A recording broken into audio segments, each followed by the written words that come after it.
کس په سرکاري ځمکه باندې دیوال والې و نه کسانو ته ویل لکه را دیوال د سرکاري ځای کې والې دی او که پولیس والا رال نه بوتلې وې وایي دې دیوال سره داسې کار وکړه چې دا زوړ ښکاري نه هغه په دیوال زر زر لیکلو که وایي هم قائد اعظم کو پېښور آنے پر خوش آمدید کہتے ہیں بنیر ته د تبلیغ جومات تللی و بس خبرې ورته هغه امیر صاحب کولې وایي دا ځمکه الله پیدا کړې اسمان الله پیدا کړی دی وایي الله پاک بنیریان ویل زنده باد یو انکم ټیکس والا په ساده کپړو کې یو دکان ته ورغلی ویل لکه ستا څونه خرڅ کېږي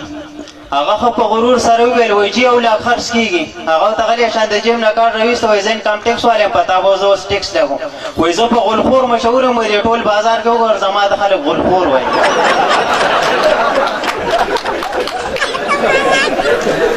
یو کس پنجاب ته تللی و د سهار لمونځ له ورغلی هلته ډېر زیات رش و نو بس کسانو به یو بل ته ویل تیری پیچې میري وایي زما تا پسې نمبر دی لکه پښتون پې نه پوهېدم ماسپښین لمونځ دی چې تللی و بیا دغه شانتې ډېر زیات رش و هغه پښتون وایي د سحر لمونځ خو قضا شو ماسپښین دی ترې خیر او تیری پیچې میري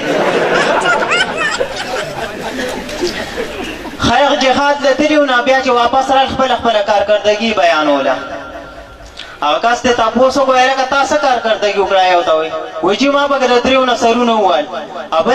ابل نه تاسو وکړئ تا څه کارکردګي وکړه وایي ما هم بلا شي کسانو نصرونه وویل جي یو سیټ ته ولاړ و لکه ته پکې خپله کارکردګي وکړئ تا څه وکړو وایي چې ما به یو نخپي ووالې نو وایي سر دې والې نه و ظالمه وایي سر دې مخکې نه چا والې و جي یو کس سعودي عرب ته تللی و غلی عربي نه ورته ګاډي ته ختلی و چې اسټاپ را رسېدلی و نو کلینډر له غلی شان په اوږه لاس ایښی و چې دته به زه اوس څه یم په اوږې له لاس کېښود وایي صدق الله العظیم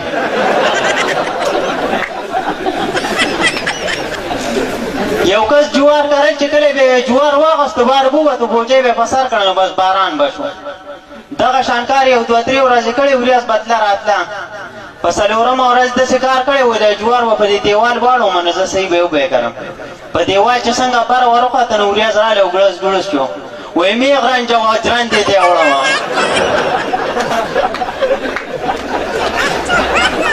درې کسان جاز ته ختلي و نو هغه یو چینا والا یو کابلي او یو پاکستان والا پاکستان والا خو تاسو ته ډېره ښه پته راګنه چینا وال کسان ویل و چې د چا د کوم ملک ډېر شي هغه به ښکته غورځو وایي زه صحیح ده چینا والا ګړۍ ریشتې او ښکته د جاز نه ایشتېره کابلي او غټ پاټکۍ والی یو 20 ګزتان و هغه یې د سر نه لر کړی او ښکته یې ګزار کړی دی او پاکستاني کابلي د دې مټه نیولې او ښکته ایشتې او زموږ ملک کې کابلیان ډېر زیات دي یو کس لاهور ته تللی او هلته خو د اوبو د پاڼې وایي د بسونو مسونو کې خرڅېږي د ډبې ته چې سړی وخېږي هغه چې اوبه څښلي وایي پاڼې پیلی نه یخ ګیلاس یې ورکړی په 5 روپۍ بیا چې کلي ته واپس راغی وایي ما په لاهور کې مې پاڼې پیلی شربت اوسکو تیار د اوبو خوند دیګو یو بنیری پېښور ته چاګره میلمه تللی و نو هغه باندې څه چرګان مرګان هر څه خوړلي او بیا ورپسې د ټیو بوتل نه دی او 2 ګیلاس یې ورپسې دغه ورکړی و نو چې هغه یې څښلې او هغې سې هغه ټراکټرۍ مکړۍ کړی و نو هغه بړا شانتې پر سپېمو روږدی او سپېمې له سوځولې وې بیا چې کلي ته راغلی وایي یاره ملګري زه ته تللی وم او د انګریزي شراب